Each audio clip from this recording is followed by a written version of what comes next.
Let us discuss about Lenge's law.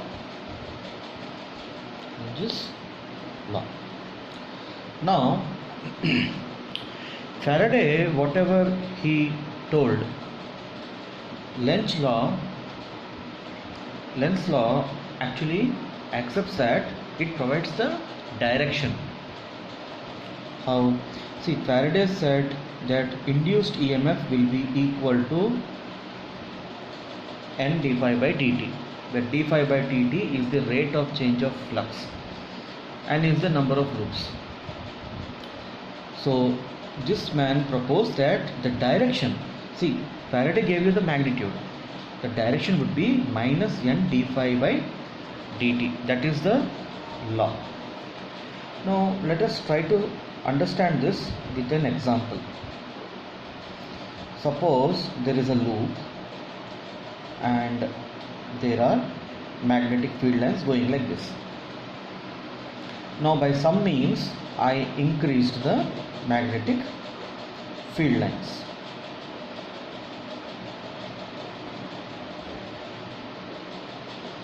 Three, 6.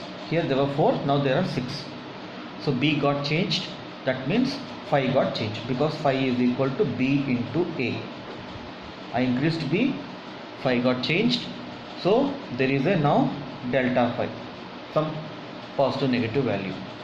Okay, so I'll take another scenario.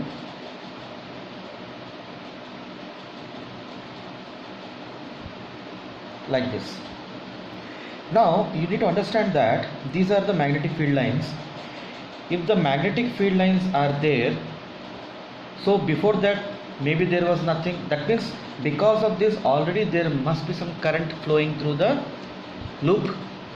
Okay, now we have to decide the direction of the loop. The direction can be either clockwise or anti-clockwise.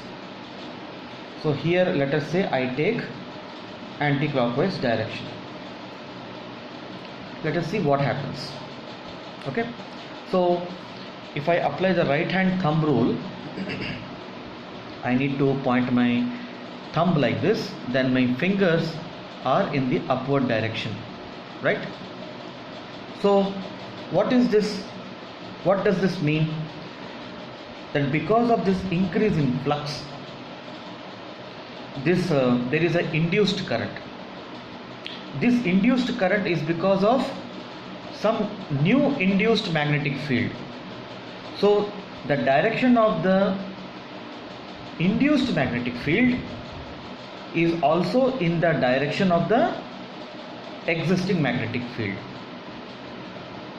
Sounds like a confusing statement. See, because of some magnetic field, there must be some current in this. Now you increased that. Okay, let us say initially phi value was 0, then the phi value became 5. Now you have made it to 10. At phi is equal to 5 also there will be some current in this.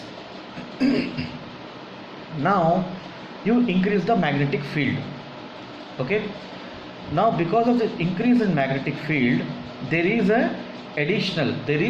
induced EMF and induced current in this. The current in this is because of increased magnetic field.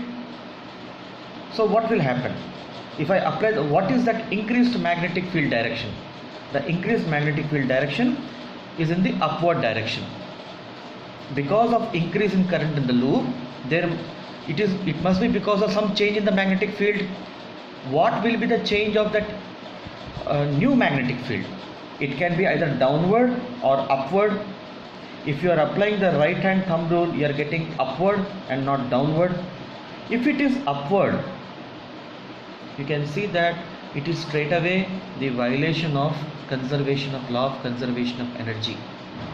Because basically what is happening, when you take a magnet from some distance, you move it, you are using the mechanical energy, and that mechanical energy is converted into electrical energy here. Here you are saying that this induced EMF is because of n d phi by dt. That means if I keep on increasing the magnetic field, the current will keep on increasing. and at the same time I can change the value of n also. I can make the value of n from 10 to 1000. Like that I can make huge amount of current with a small change of magnetic field, which is because of, you know, the main point is, if you are changing B, the current is increasing many folds, but the amount of energy that has been coming from the mechanical energy of the movement of the magnet, there must be some balance. So this when I am saying that it is when this is anti-clockwise direction, it is violating the law of conservation of energy. Let us take this case. If it is not like this, then it has to be like this. So in this case, what is happening? My thumb has to point in a downward direction, the other fingers are pointing down. In this case, what is happening? The induced current is because of induced EMF.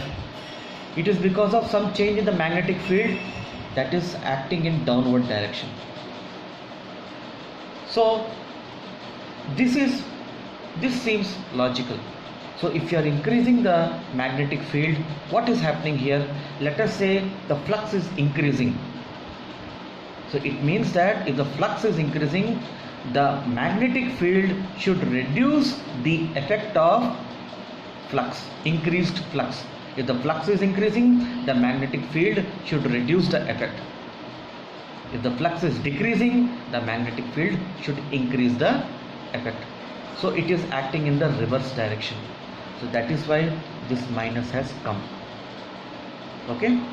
So make a note of this point, that Lenz's law talks about the direction of the current. How you can find the direction of current? Using thumb rule only. But the magnetic field, because of which this is increasing, should oppose the changes in the flux. If the flux is increasing, the magnetic field should reduce the effect. If the flux is decreasing, the magnetic field should increase the effect. In another words, if you want to understand this, if there is a coil and I bring a magnet which is having north-south pole as shown in the figure, if you try to bring it closer to the coil will behave like a magnet, and the north side of the coil will be this side and the south side will be this side. It will try to oppose. The current movement will be in the downward direction.